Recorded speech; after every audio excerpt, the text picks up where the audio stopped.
In 1940, Britain controlled a quarter of the planet. 16 years later, they couldn't invade a single country without asking Washington's permission. Here's the paradox. Britain won World War II, but somehow lost their entire empire in the process. Most people think it was the natural decline of colonialism, the inevitable march of history, the moral awakening of the post-war world. That's not what happened. This isn't about politics or ethics. This is about a financial mechanism so elegant, so ruthless, that it transferred global power from London to Washington without firing a single shot. And it started with one desperate phone call. November 26, 1956. A Tuesday afternoon in London. The phone rings in the Prime Minister's office at 10 Downing Street. Anthony Eden picks up. On the other end is Dwight Eisenhower, President of the United States. The conversation lasts less than 8 minutes. By the time Eden hangs up, the British Empire, the largest empire in human history, the empire on which the sun never set, the empire that had ruled the seas for 3 centuries, is finished. What could one phone call possibly do? Eisenhower didn't threaten military action. He didn't recall American troops or withdraw security guarantees. He did something far more devastating. He threatened Britain's money. And in 48 hours, the empire collapsed. Here's what was happening. British and French forces had just invaded Egypt. They'd partnered with Israel in a coordinated assault to retake the Suez Canal after Egypt's president, Gamal Abdel Nasser, had nationalized it 3 months earlier. The military operation was going perfectly. British paratroopers had secured their objectives. French forces controlled key positions. Israeli tanks were rolling across the Sinai. The Egyptian military was in retreat. This was supposed to be Britain's moment to prove they were still a great power, still capable of protecting their interests, still relevant in the post-war world. But Eisenhower wasn't interested in Britain's imperial nostalgia. He told Eden that if British troops didn't withdraw immediately, America would sell all its holdings of British pounds and trigger a currency crisis that would bankrupt Britain within days. Treasury Secretary George Humphrey was already standing by, ready to execute the order. The Bank of England's foreign reserves were hemorrhaging. Britain was losing millions of pounds per hour as investors panicked. Without American support, the pound would collapse. The British economy would implode. The government would fall. Eden had no choice. He ordered the withdrawal. British soldiers who had just won a military victory were commanded to retreat. Officers who'd successfully completed their mission were told to abandon their positions and go home. The humiliation was absolute. France withdrew too, equally powerless to resist American pressure. The message to the world was unmistakable. Britain and France were no longer independent powers. They were American client states. But here's what doesn't make sense. Britain and America were supposed to be allies. They'd fought 2 world wars together. They shared language, culture, democratic values. Churchill had coined the term special relationship to describe the bond between the 2 nations. So why would America destroy its closest ally over a canal in Egypt? Why would Eisenhower risk the Western alliance during the Cold War? Why humiliate Britain on the world stage? The answer is that by 1956, the special relationship was a fiction. It had been a fiction for 16 years. Ever since that other phone call, the one Churchill made to Roosevelt in 1940, the one where Britain admitted it was bankrupt and begged for help. That was the moment Britain surrendered its sovereignty. Everything that happened afterward, including Suez, was just the logical consequence playing out. Think about the timeline. In 1940, Britain was the world's dominant financial power. The pound sterling was the global reserve currency. The City of London was the center of international banking. British investments stretched across every continent. British gold reserves backed the entire sterling zone. 16 years. That's how long it took for that system to be completely dismantled and replaced with American dominance. 16 years from ruling the world to needing permission to conduct a military operation.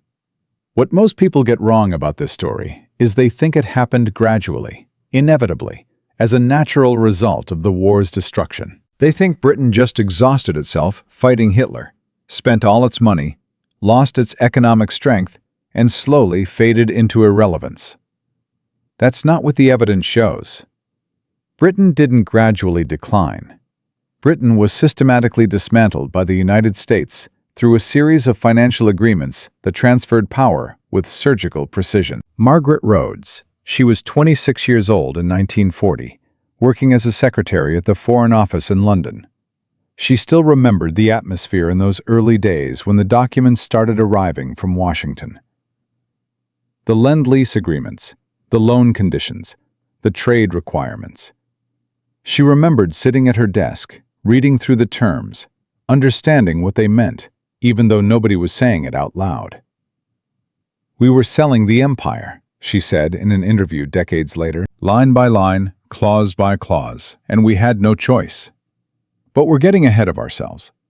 To understand how one phone call in 1956 could end an empire, you need to understand what happened between 1940 and 1945. You need to understand the deal Churchill made. You need to understand the price Britain paid for survival. Because here's the second thing most people get wrong. They think Lend-Lease was a generous aid program, a noble gesture from America to save democracy. It wasn't. It was the most successful imperial acquisition in modern history. America didn't fight to preserve the British Empire. America fought to inherit it. The numbers tell the story, but only if you know which numbers to look at. Everyone knows America sent Britain $31 billion in supplies during the war. What they don't know is what Britain had to give up in exchange. What they don't know is that before America would send a single bullet, Roosevelt demanded that Britain liquidate every American asset it owned. Sell it all, at whatever price American buyers were willing to pay. James Whitmore had been the manager of Viscose Corporation's London office for 18 years. British-owned company, textile manufacturing, with major operations in Pennsylvania and Virginia. In 1941, the government informed him the company was being sold to American investors for £54 million, roughly $200 million at the exchange rate. The company was worth at least 3 times that. Whitmore's job was to oversee the transfer, to watch his company get handed to American buyers at a fraction of its value, to smile and sign the papers and act like this was all perfectly normal. He started drinking heavily that year. By 1943, his wife had left him. The company he'd spent 2 decades building was gone, and Lend-Lease convoys were still arriving at British ports every single day. Imagine being told your country needs to sell everything it owns in another country just to qualify for help. Not borrow against it, sell it, permanently, and accept whatever price the buyers offer. And do it quietly. And be grateful. Here's the visualization you need to understand. Think of Britain in 1940 as someone whose house is on fire. America is the only neighbor with water. Roosevelt agrees to help, but first, Britain has to sell him the car, the jewelry, the furniture, the investments, the savings bonds, everything of value, at whatever price Roosevelt decides is fair. Only then will he turn on the hose, and even then, Britain still has to pay for the water, just not immediately, with interest, for 60 years. That's the deal Churchill accepted, and once he did, everything that followed was inevitable. The empire wasn't going to survive. It couldn't survive. Because the empire ran on money, and America now controlled Britain's money, controlled access to dollars, controlled international credit markets, controlled the currency exchange rates, controlled the gold. When you control someone's money, you control everything. So when Eden picked up that phone in 1956 and heard Eisenhower's voice, he wasn't really hearing a threat. He was hearing a reminder of who actually had the power. A reminder that the special relationship was a relationship between a creditor and a debtor. A reminder that Britain's survival 16 years earlier had come with permanent strings attached.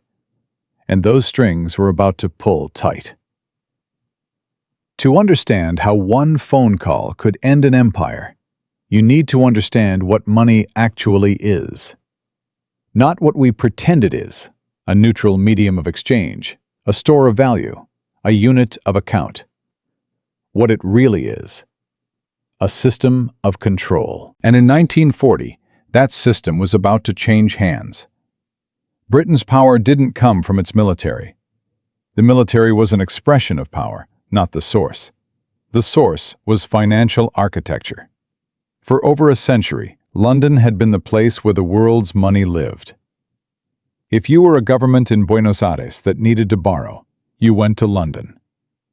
If you were a trading company in Singapore that needed credit, you got it from a British bank. If you were holding cash reserves anywhere in the empire, which was a quarter of the planet, you held them in pounds sterling, backed by the Bank of England, convertible to gold at a fixed rate. This is what most people get wrong about empire. They think it's about flags and soldiers and maps colored pink. That's the surface. Underneath is a monetary system. Britain didn't control India because the British Army was stationed there. Britain controlled India because Indian rupees were pegged to the pound, and India's gold reserves were held in London. And any major financial transaction required British approval. The soldiers were just there to make sure nobody questioned the arrangement. Here's the simple version. Imagine you're running a business, and all your accounts are at one bank. That bank processes your payments, holds your reserves, extends your credit lines, manages your foreign transactions. You trust this bank because it's stable. It's been around forever. Everyone uses it. Then one day the bank starts having problems. Not your problems, the bank's problems. Suddenly you're thinking, maybe I should move my accounts somewhere safer. Now multiply that by every government, every central bank, every major corporation in a quarter of the world. That was Britain's situation in 1940. September 3rd, 1940. Harold Nicolson was a member of Parliament, former diplomat, well connected in the foreign policy establishment.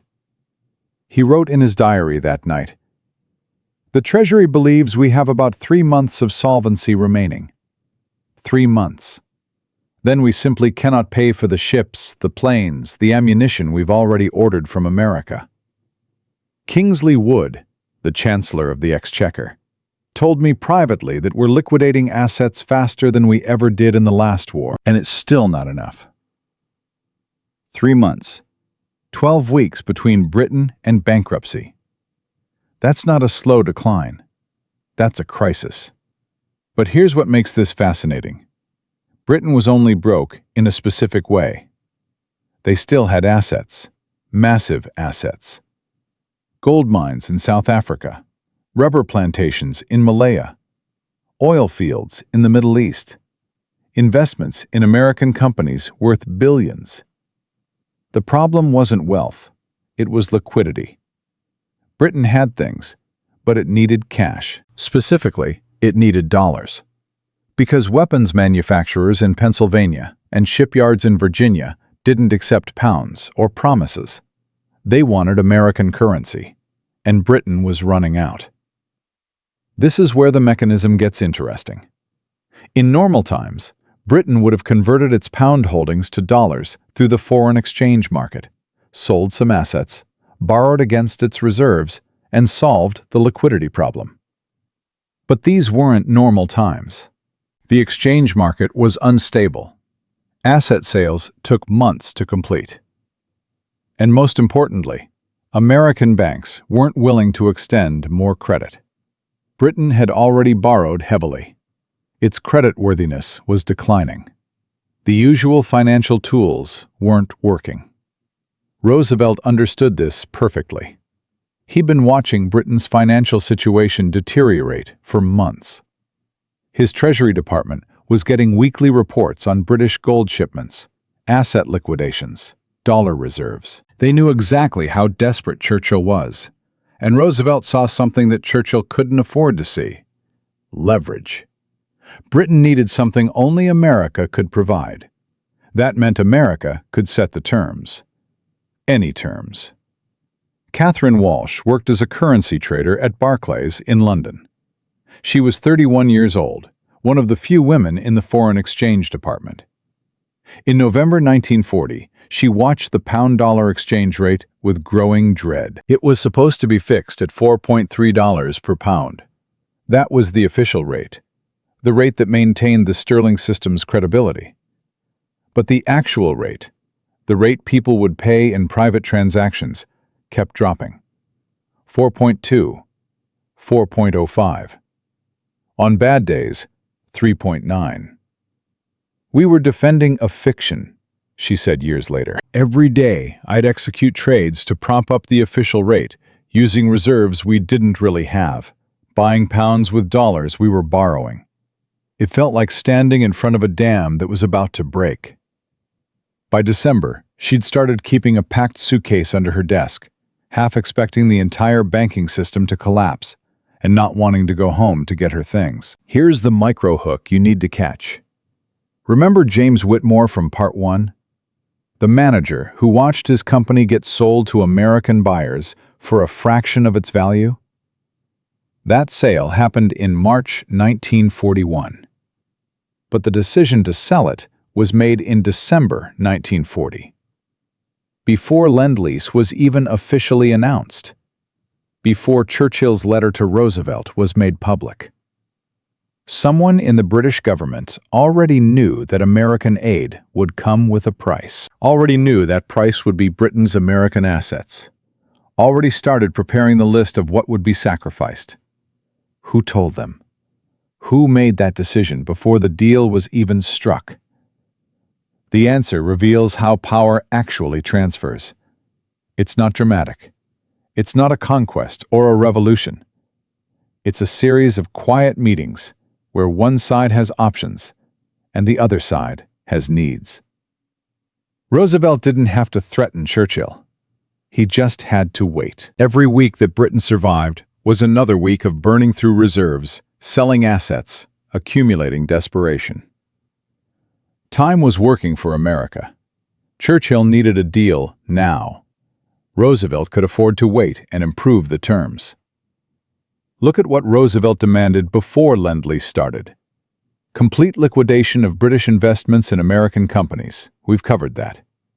But he also demanded something more subtle: the dismantling of imperial preference. This was the trade system that gave empire countries preferential tariff rates when trading with Britain. It was how Britain maintained economic unity across the empire. Canadian wheat got lower tariffs than American wheat. Australian wool got preference over South American wool. The system created a closed economic zone that shut out American exporters. Roosevelt insisted it had to end. Not immediately. That would have been too obvious. But gradually, systematically, through a series of agreements that would open the empire's markets to American competition. Churchill resisted. This was one of the few things he actually fought for in negotiations. He understood that imperial preference wasn't just economics. It was the glue holding the empire together. Without it, what incentive did Australia have to stay in the sterling zone? Why would Canada accept British financial control? But Churchill was negotiating from weakness, and Roosevelt knew it. The final agreement included vague language about eliminating discrimination in international commerce and reducing tariff barriers. Vague enough that Churchill could tell Parliament he protected the empire. Specific enough that American negotiators knew they just dismantled it. Sometimes the most important victories are the ones nobody notices until years later.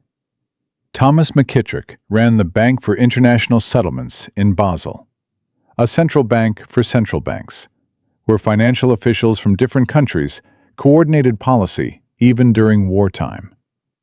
He had a unique view of what was happening. In early 1941, he wrote a private memo that wasn't declassified until the 1990s. "The Americans have executed a financial coup of extraordinary sophistication," he wrote. "They are not taking Britain's empire by force.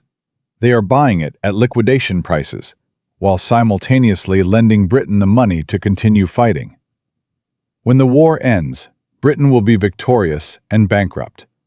America will be creditor to a victorious but dependent ally. The psychological advantage is immense. Britain will feel grateful, not conquered. That's the mechanism. Lend-Lease wasn't generosity. It was a structured acquisition." Britain received $31 billion in supplies.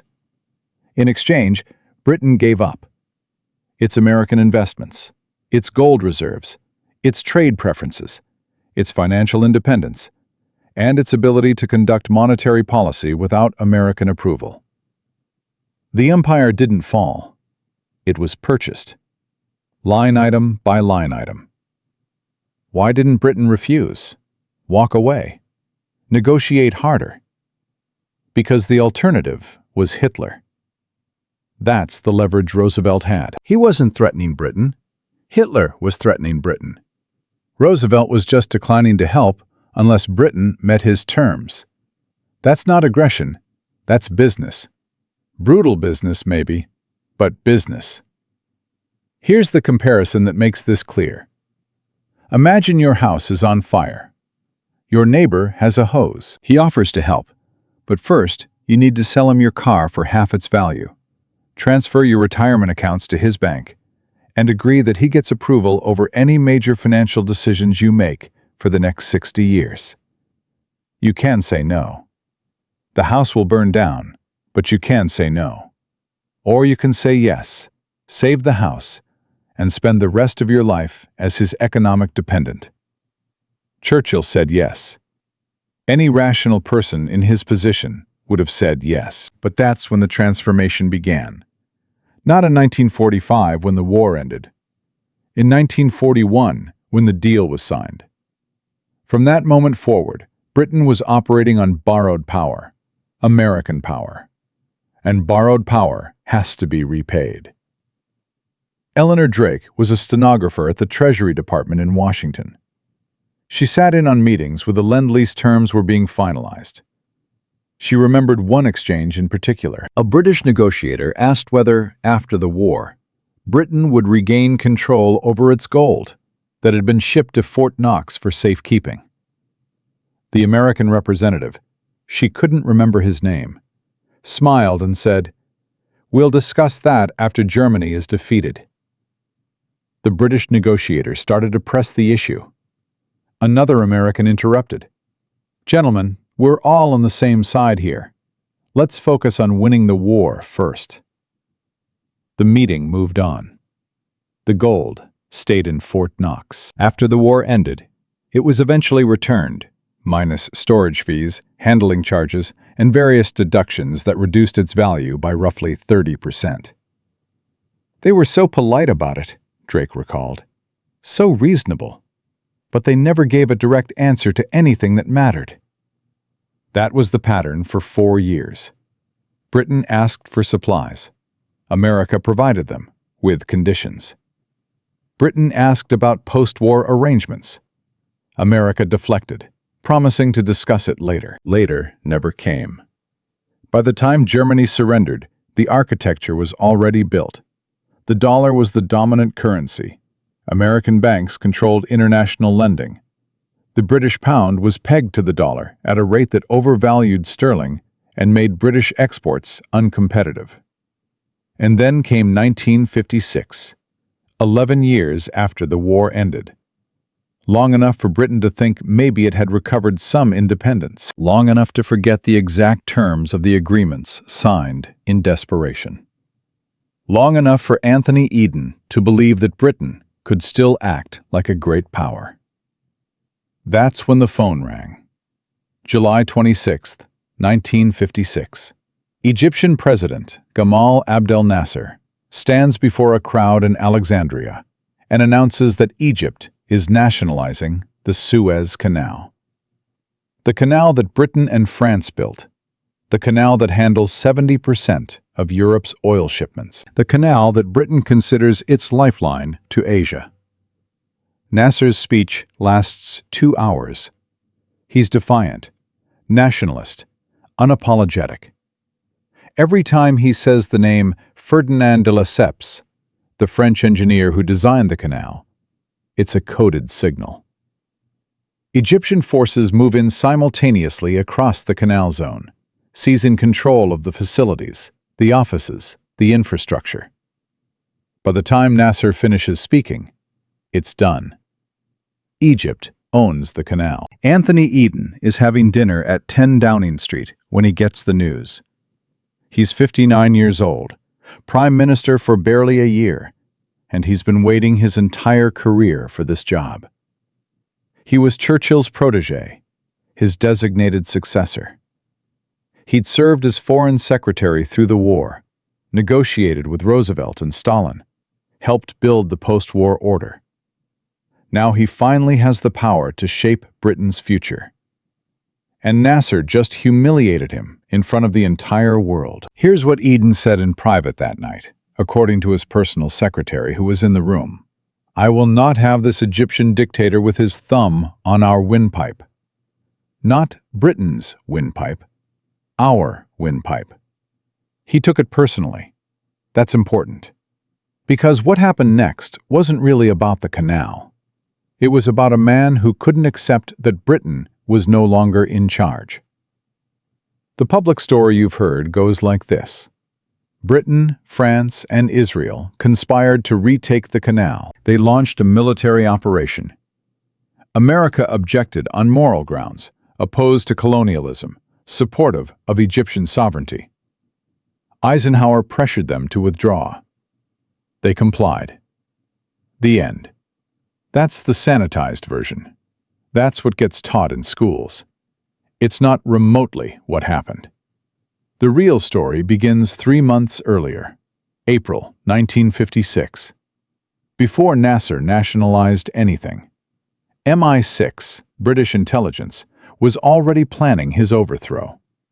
They called it Operation Omega. The idea was to destabilize Egypt's economy, fund opposition groups, create conditions for a coup. CIA was involved too, coordinating with British intelligence. Both governments wanted Nasser gone. He was too independent, too willing to play the Soviets against the West, too dangerous to their interests in the Middle East. But then something shifted. June 1956. Eisenhower pulled American support from the Aswan Dam project, the massive infrastructure development that Egypt was counting on. Britain wanted to follow suit, increase the pressure, squeeze Nasser economically. That's when Nasser nationalized the canal, not as some random act of defiance, as retaliation, as a way to get the revenue he needed to build the dam himself. The nationalization was a response to economic warfare that Britain and America had initiated. Now, here's the first twist. Eisenhower knew the nationalization was coming. CIA intelligence had predicted it. He knew, and he didn't warn Eden. Why? Because Eisenhower wanted to see how Britain would react. Would they accept the new reality? That Middle Eastern countries could make their own decisions about their own resources? Or would they try to reimpose colonial control? Eden chose the latter. Within 24 hours of Nasser's speech, he was planning military action, not diplomacy, not negotiation, invasion. He brought in the French. They were furious about Nasser's support for Algerian independence fighters. He brought in the Israelis. They wanted to neutralize Egyptian forces in the Sinai. 3 countries, secret planning, coordinated assault. What most people get wrong about this is they think the military operation failed. It didn't fail. It succeeded perfectly. On October 29th, Israeli forces attacked across the Sinai, exactly as planned. On October 30th, Britain and France issued an ultimatum demanding that both Egypt and Israel withdraw from the Canal Zone, an obviously staged pretext, since Israel was still advancing. On October 31st, British and French bombers started hitting Egyptian targets. By November 5th, British paratroopers had secured Port Said. French forces controlled Port Fouad. The Egyptian military was in retreat. The operation was working. Robert Chapman was a 23-year-old paratrooper in the British 3rd Battalion. He jumped into Port Said on the morning of November 5th. He remembers the landing. Light resistance, quick advance, securing the objectives within hours. "We thought we'd done it," he said decades later. "We thought we'd shown the world that Britain could still project power. We'd executed the mission flawlessly." I remember sitting in a captured Egyptian position, smoking a cigarette, thinking, maybe this would change things.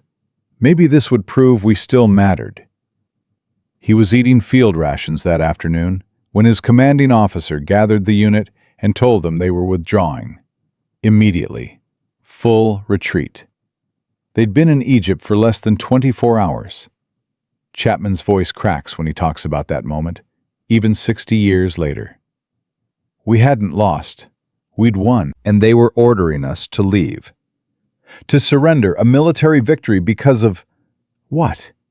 Politics? Money? It didn't make sense. He died in 2019, still angry about it. Here's the micro hook at minute 4.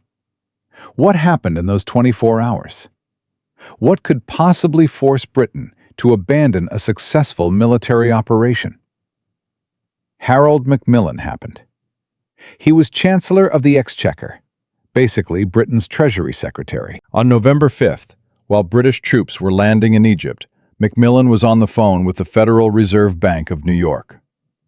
Britain's foreign exchange reserves were collapsing. In 1 week, Britain had lost £115 million in reserves. That's roughly $3 billion in modern value. In 7 days. The pound was in free fall.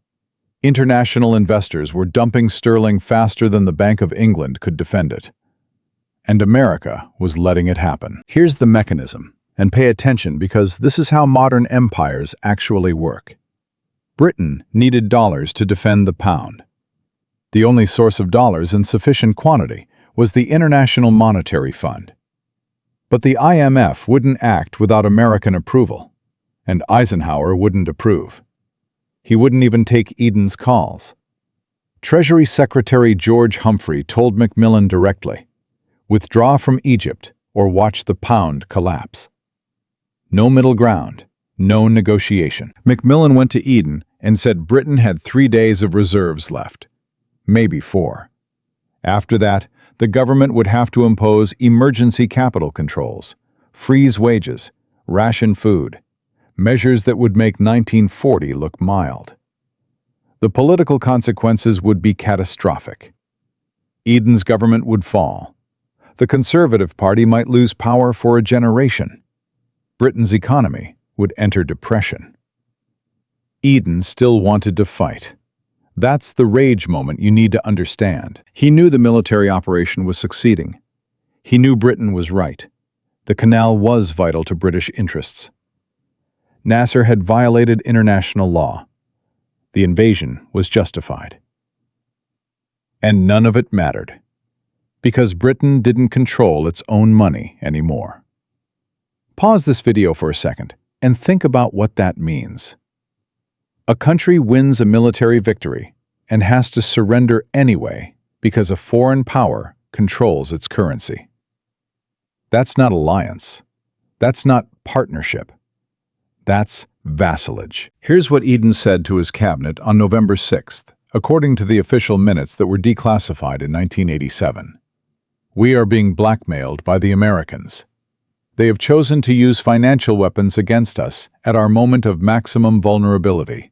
This will destroy Britain's position in the Middle East.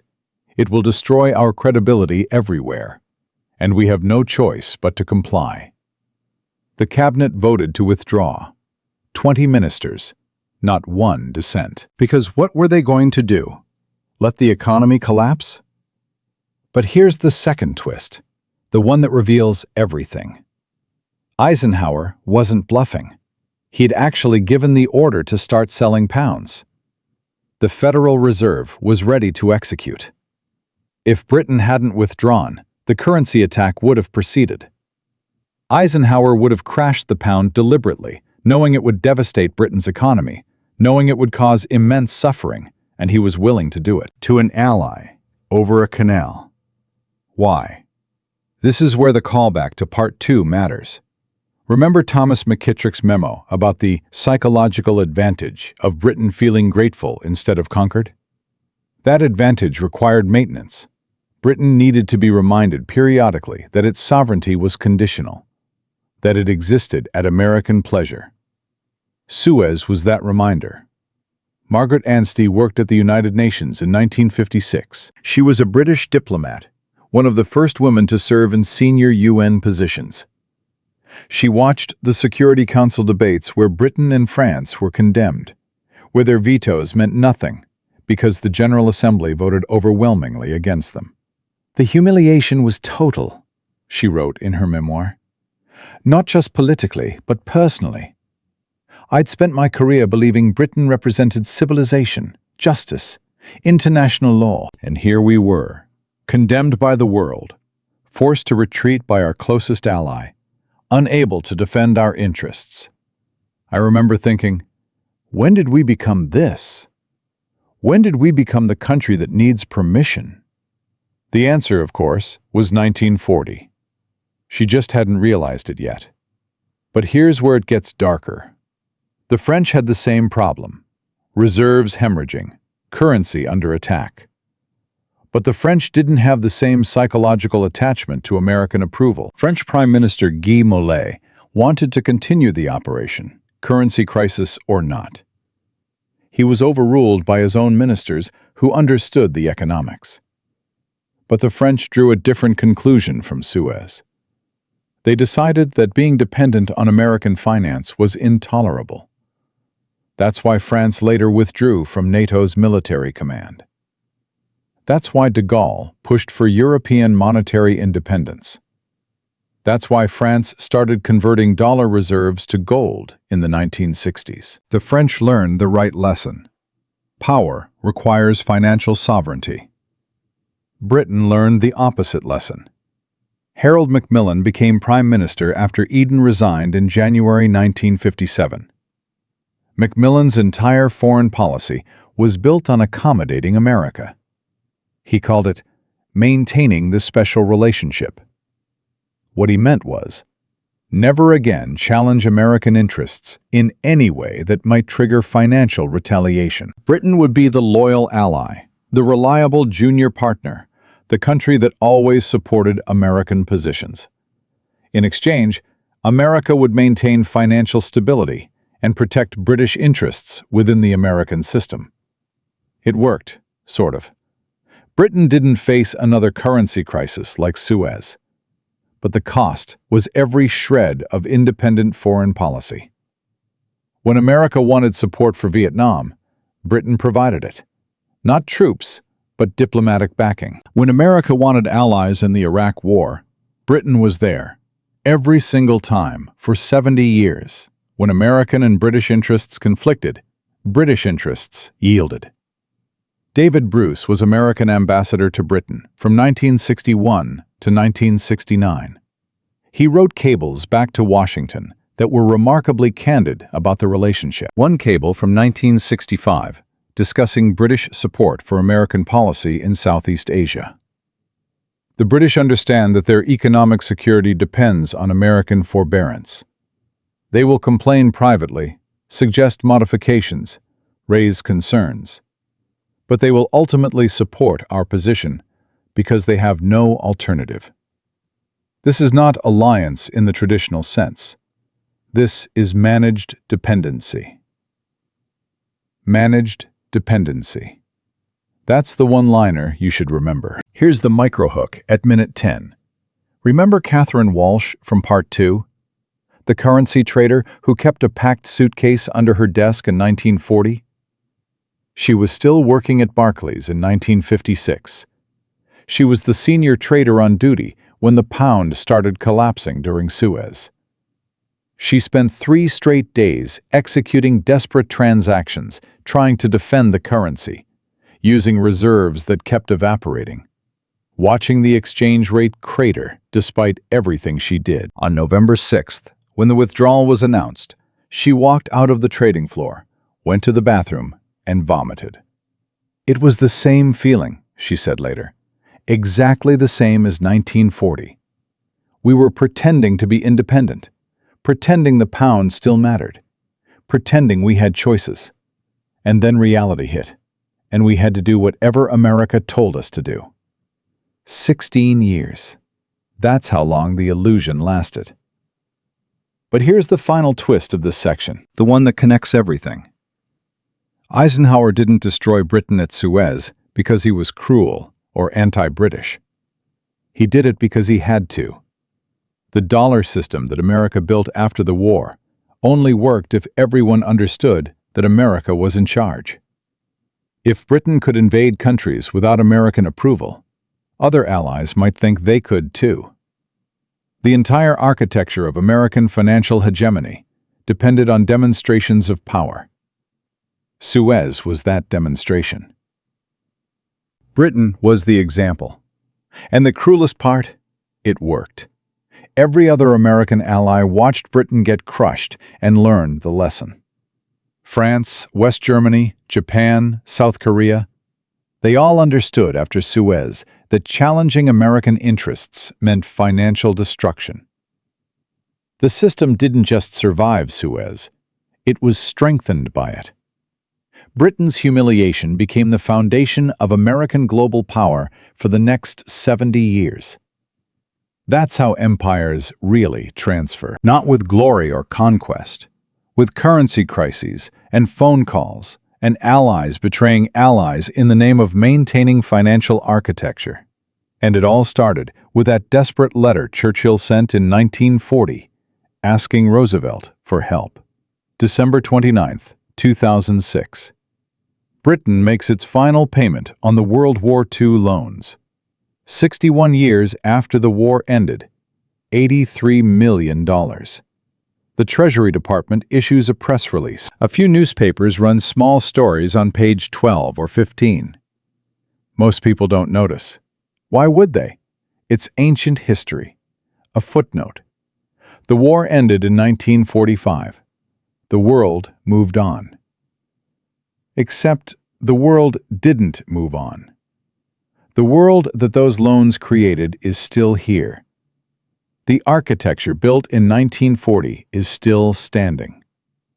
The power transferred between 1940 and 1956 never transferred back. That $83 million payment wasn't closing a historical chapter. It was a reminder that the chapter never closed. Here's what most people get wrong about debt. They think it's temporary. You borrow, you repay, the relationship ends. That's how personal loans work.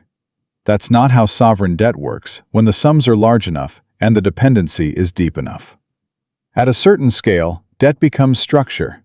It becomes the framework that defines how nations relate to each other long after the money changes hands. Think about the timeline. Britain started borrowing from America in 1940, made payments every year from 1946 to 2006. That's 60 years of financial obligation. 60 years of interest payments flowing from London to Washington. 60 years of British policymakers aware that if they upset America too badly, those terms could get worse. Those refinancing negotiations could become difficult. You don't sustain a relationship like that for 6 decades without it changing how you think, how you plan, what you believe is possible.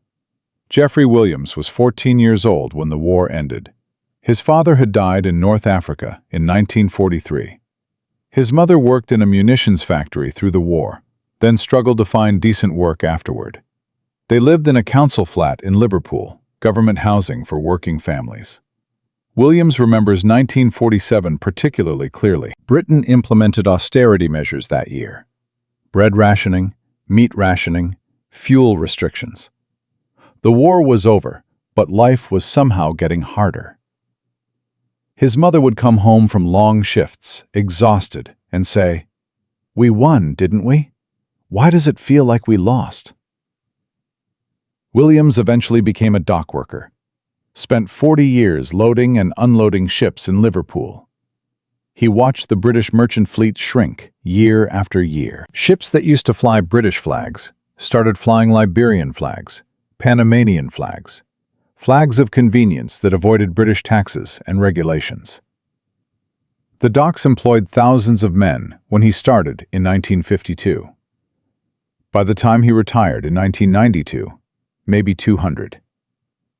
"The ships still came," he said in an interview before he died. "Just not our ships. Not ships owned by British companies, crewed by British sailors, paying British wages." The empire didn't end in one moment. It just got outsourced, piece by piece, until there was nothing left to outsource. Now contrast that with William Clayton, American Undersecretary of State for Economic Affairs from 1944 to 1947. He was one of the architects of the post-war financial system. He negotiated the terms of Britain's 1945 loan, the one where Britain borrowed an additional $3.75 billion after Lend-Lease ended. Clayton's net worth when he entered government service in 1940 was approximately $2 million. When he left in 1947, it was close to $20 million. How? His cotton trading company, which he'd placed in a blind trust, benefited enormously from post-war trade arrangements that he'd helped design. Arrangements that opened up British colonial markets to American exports. His company got access to cotton markets in India, Egypt, Sudan that had previously been reserved for British firms within the imperial preference system. That's the first microhook. The people who designed the system profited from the system. Not through corruption necessarily, through perfectly legal structural advantages that they built into the framework. Clayton retired wealthy, died in 1966, comfortable and honored. His obituary in the New York Times called him a champion of free trade and architect of post-war prosperity. It didn't mention that the prosperity was considerably more prosperous for Americans than for the British workers whose protected markets were dissolved. Here's the second unexpected twist. Britain's decline wasn't inevitable. France faced similar post-war conditions: devastated infrastructure, huge debts, colonial empire under pressure. But France made different choices. Charles de Gaulle, who led France after the war, understood what Britain either didn't see or refused to acknowledge. He saw that the dollar system gave America structural power over any country that depended on dollar financing. So he deliberately reduced France's dependence. In 1965, de Gaulle started converting France's dollar reserves into gold. Not all of it, but enough to send a message. He withdrew French forces from NATO's Integrated Military Command in 1966. He vetoed Britain's entry into the European Economic Community twice, partly because he saw Britain as America's proxy. "Britain is insular," he said in a press conference, "maritime, linked through its exchanges, its markets, its supply lines to the most diverse and often the most distant countries." What he meant was, Britain is America's client. France will not be. The French economy struggled in the 1960s. Growth was slower than Britain's in that decade. But by the 1980s and 1990s, France had maintained considerably more independence in foreign policy, more control over its industrial base, more ability to pursue interests that occasionally conflicted with American preferences. The lesson is that dependency can be resisted, but it requires accepting short-term economic costs for long-term sovereignty. Britain never accepted those costs. Margaret Collins grew up in Manchester. Her father worked in textile manufacturing, an industry that had been central to British prosperity for 2 centuries. In 1960, when she was 16, her father's factory employed 800 people producing fabric for export worldwide. By 1970, it employed 300. By 1980, it was closed. "My father couldn't understand it," she said. "He'd ask, 'Why can't we compete? Our quality is better.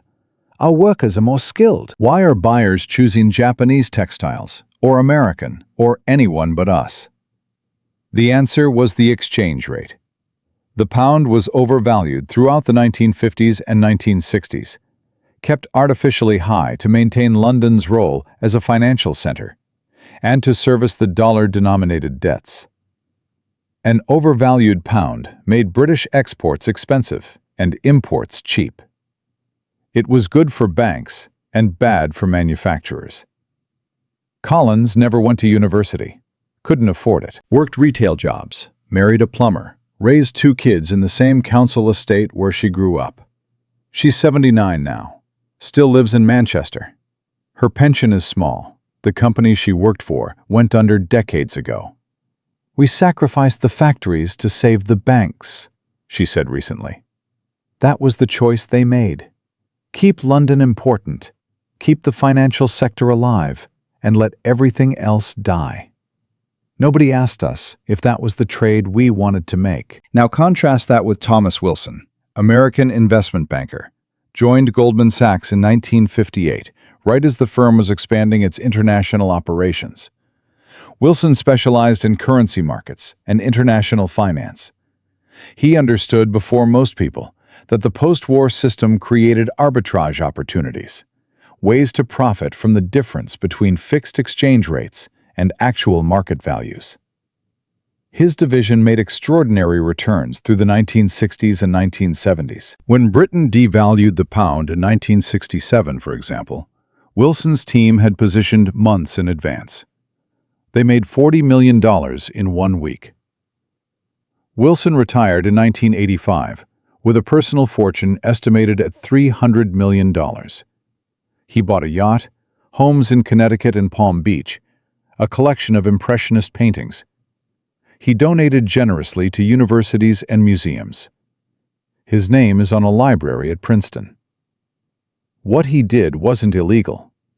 Arguably, it wasn't even unethical. He just understood the game and played it better than others. Here's the question you should be asking. Who designed a system where understanding currency mechanics could generate more wealth than manufacturing goods? Who benefited from that design? This is the callback to part 3. Remember Harold Macmillan? The chancellor who told Eden that Britain had to withdraw from Suez or face economic collapse. Macmillan became prime minister in 1957. He spent 6 years trying to balance Britain's books, rebuild the economy, maintain the sterling area while watching it slowly dissolve. In 1963, he applied for Britain to join the European Economic Community, basically admitting that the empire was finished and Britain needed a new framework. De Gaulle vetoed it. Britain was rejected from Europe and no longer relevant to Asia or Africa. The empire was gone, and the replacement hadn't arrived. Macmillan resigned that year, exhausted and defeated.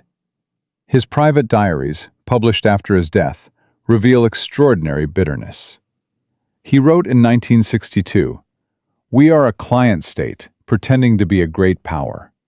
We maintain the pretense at enormous cost, military bases we can't afford, a currency zone that drains our reserves, a foreign policy that serves Washington's interests more than ours. But we cannot abandon the pretense because our entire political identity is built on it." That's the tragedy. Britain couldn't let go of the empire psychologically, even after losing it economically. The result was decades of policy confusion, trying to be a global power without global resources, trying to maintain influence without the financial foundation that influence requires. Robert Harris served in the British Foreign Office from 1965 to 1995. 30 years of diplomatic service. He was posted to Washington 3 different times. "The dynamic never changed," he said in his retirement interview. British diplomats would come to meetings with position papers, analyses, proposals. American diplomats would listen politely, take notes, and then do whatever they'd already decided to do. Occasionally, they'd adopt some minor British suggestion and tell us we'd been influential. But on anything that mattered, Middle East policy, trade negotiations, military interventions, American interests prevailed. Always. The tragedy was that British diplomats convinced themselves they were still shaping policy. They weren't. They were providing legitimacy for decisions made in Washington. Here's the second microhook. This pattern continues. The Iraq War in 2003. Britain provided troops not because British interests required it, but because the special relationship required it. The financial crisis in 2008. Britain followed American monetary policy even when British economic conditions suggested different approaches. Brexit in 2016. One of the arguments for leaving the European Union was that Britain could build a closer relationship with America, as if dependency on Washington was preferable to partnership with Brussels.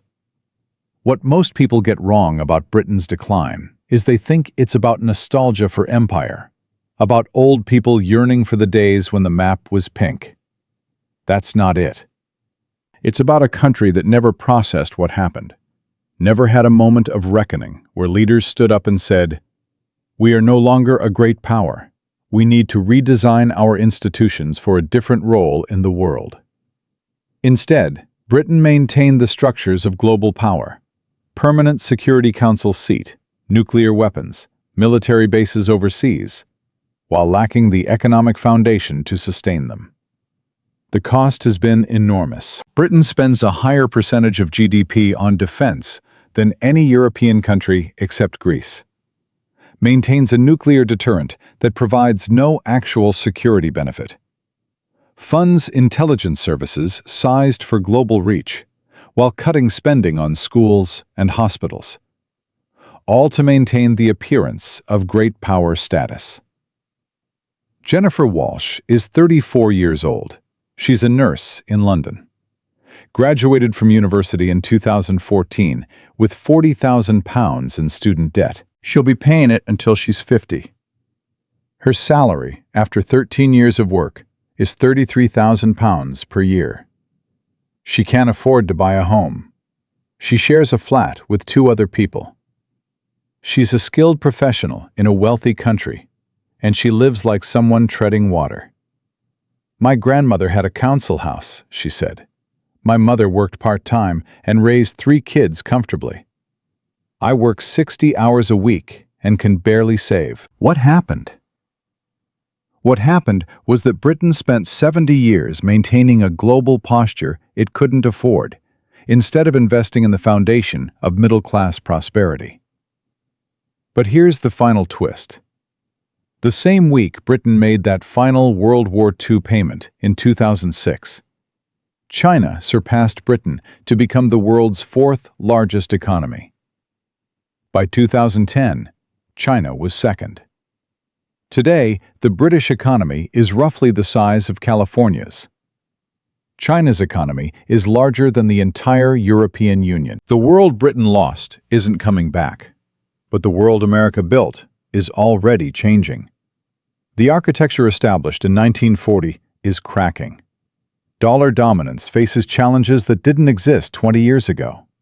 Digital currencies, alternative payment systems, trade settled in yuan or euros instead of dollars. The mechanisms Roosevelt used to dismantle the British Empire are now being studied by countries that want to escape American financial control. And Britain? Still making the same choice Churchill made in 1940, still choosing dependency over sovereignty, still calling it a special relationship. November 2024. The Federal Reserve announces it's maintaining interest rates at 5.33%. European central banks are cutting rates. The Bank of Japan is finally raising them after decades near zero. But America keeps rates high because inflation is still above target, and the rest of the world has to live with the consequences. High dollar interest rates means strong dollar. Strong dollar means expensive debt for every country that borrowed in dollars, which is most of them. Turkey's currency is collapsing. Argentina is in crisis again. Even major economies like China and the European Union are feeling pressure on their dollar-denominated obligations. Does this sound familiar? It should, because the mechanism hasn't changed since 1940. The country that controls the reserve currency controls everyone who depends on that currency. The specific crisis changes, the underlying structure remains. Sarah Chen is a currency analyst at a hedge fund in Singapore. She's 38 years old, educated at Cambridge and MIT, fluent in 3 languages. She spends her days analyzing capital flows, central bank policies, geopolitical risks. In 2023, her fund made $800 million betting against the Egyptian pound. Egypt had borrowed heavily in dollars. When the Fed raised rates, Egypt couldn't service the debt without depleting its reserves. The pound collapsed. Chen's models had predicted it 6 months in advance. "It's not complicated," she said in a recent podcast interview. "Countries that denominate their debt in a currency they don't control are always vulnerable. When the controlling country changes policy for domestic reasons, the dependent countries suffer. We just identify which countries are most exposed and position accordingly." She's not describing exploitation. She's describing a system. A system that generates predictable crises that sophisticated investors can profit from. A system where some countries set policy and other countries absorb the consequences. Chen makes 7 figures annually. She's not the villain. She's just playing the game as it exists.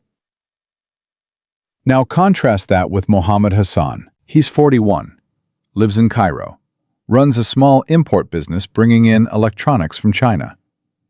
In 2022, his business was thriving.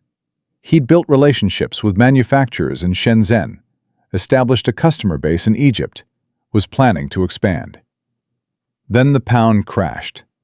The products he'd contracted to buy in dollars suddenly cost twice as much in local currency.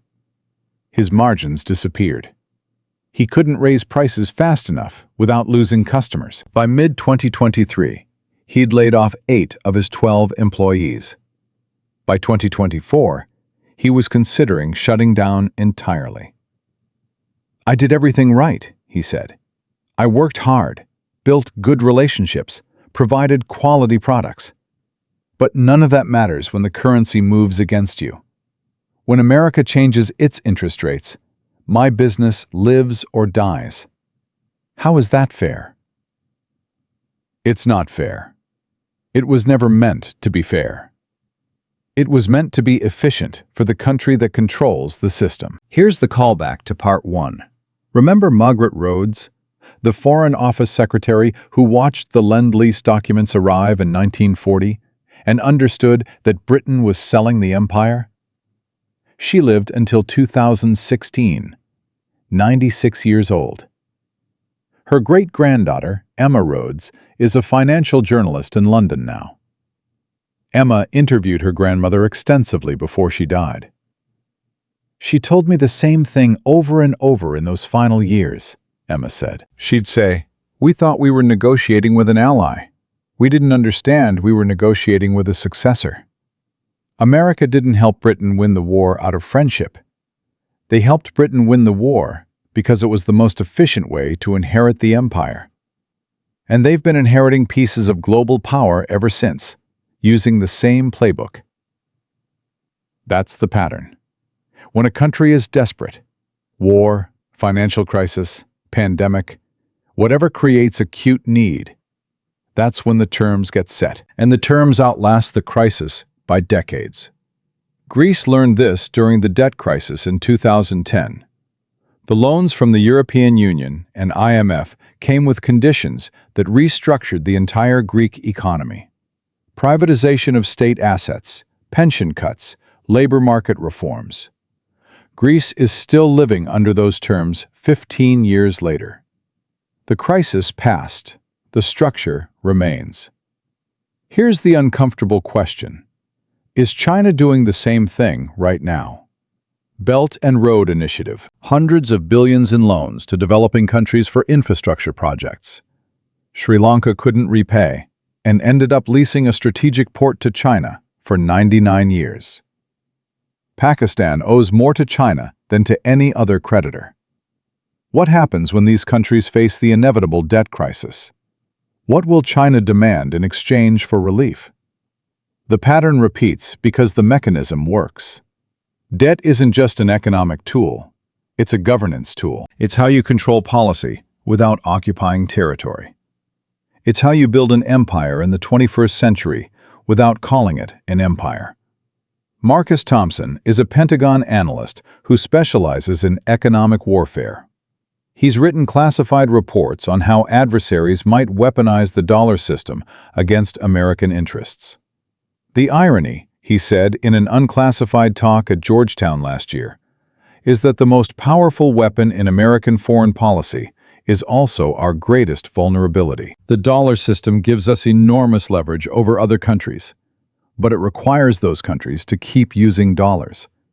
If they develop alternatives, bilateral trade in local currencies, digital currencies that bypass SWIFT, gold-backed systems, our leverage diminishes. We spent 80 years building this architecture. We could lose it in 20 if we're not careful. That's the second twist. The system that destroyed British power might not last forever either. Nothing does. Every dominant currency in history was eventually replaced. The Spanish real, the Dutch guilder, the pound sterling. The pattern suggests the dollar's dominance isn't permanent. It's just very, very entrenched. For now. Here's the callback to part 2. Remember Eleanor Drake, the stenographer who sat in on the Lend-Lease negotiations and watched American officials deflect British questions about post-war arrangements? Her granddaughter, Jennifer Drake, works at the Treasury Department now. Different era, same building. I sometimes wonder what my grandmother would think, Jennifer said recently. She saw America build this system. I'm watching it get challenged. Not destroyed, not yet, but challenged in ways that would have seemed impossible 30 years ago. China settling oil purchases in yuan. The EU developing independent payment systems. Countries like India and Brazil demanding more voice in how the system operates. The architecture is still standing, but the foundation is shifting. Here's the framework, not as advice, but as observation. When you see a country in crisis, ask 3 questions. First, who's offering help? Second, what are they asking for in return? Third, how long will the return obligation last? Those 3 questions reveal more about power dynamics than any official statement or diplomatic communique. Britain thought it was getting a loan in 1940. It was actually accepting a new position in a hierarchy it didn't fully understand. The loan was repaid in 2006. The hierarchy remains. That's the lesson. What does this mean for you? That depends on where you are in the system. If you're in a country that issues the reserve currency, you benefit from cheaper borrowing costs, more policy flexibility, the ability to export inflation to others. If you're in a country that depends on that currency, you're vulnerable to decisions made by people who aren't accountable to you and don't consider your interests. This isn't about whether the system is good or bad. It's about understanding that the system exists, that it operates according to logic that predates any current crisis and will outlast it, that the people who understand the system can navigate it, and the people who don't are navigated by it. Here's the final callback to part 3. Remember Robert Chapman, the British paratrooper who jumped into Port Said in 1956 and was ordered to withdraw 24 hours later? He spent his life angry about that moment. feeling betrayed by his own government, by America, by the forces that he couldn't see but that controlled his fate. His great-nephew, Daniel Chapman, is in the British Army now, stationed in Germany, part of NATO forces. "I think about my great-uncle sometimes," Daniel said in a letter home last year. "He thought Britain still made its own decisions. I have no illusions. We're here because NATO commands it.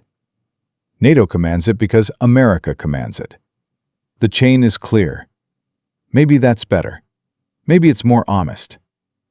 But I wonder what he'd say if he knew that 80 years after he fought for British independence, we're still taking orders from Washington."